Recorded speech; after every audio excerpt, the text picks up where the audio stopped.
Masha Allah, Masha Allah, alhamdulillahi Allah, shekara ta layya yau ma ta zagayo, Allah ya kawo mu, alhamdulillahi Allah, Masha Allah, Masha Allah.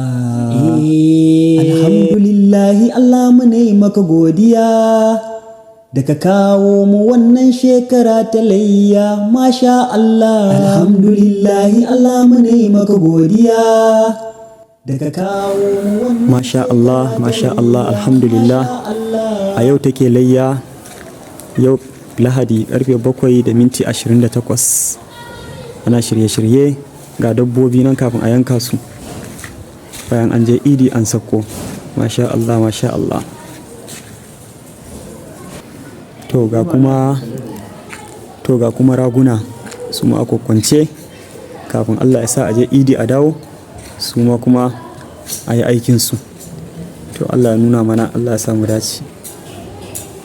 Yau take layya, babbar sallah. Ramadan mun yi shi ya wuce sai godiya, yau ga mu nan cikin Zulhajji watan layya, za a taru za a je idi yara da manya, tsoffin mutane har mata ba ɓuya, mu yau wanka mu sanya fararen kaya, har ma turare mu fesa sallan layya, daga an idar a dawowa mu canza hanya, bayan an iso gida sai kuma yanka. Masha Allah, alhamdulillahi Allah mu ne maka godiya, da ka kawo mu wannan shekara ta layya. Masha Allah, insha Allahu za mu ci naman layya, in Allah ya so za mu fice daga kunya.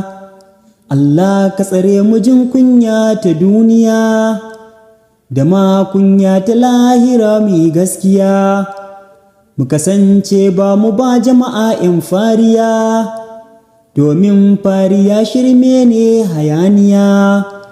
Allah ka shirye mu kan hanya miƙaƙƙiya, tafarkin musulunci koyarwan baban alƙasun. Alhamdulillahi Allah mu ne maka godiya, da ka kawo mu wannan shekara ta layya. Masha Allah, alhamdulillahi Allah mu ne maka godiya, da ka kawo mu wannan shekara ta layya. Masha Allah, da ka kawo mu wannan shekara ta layya. Masha Allah.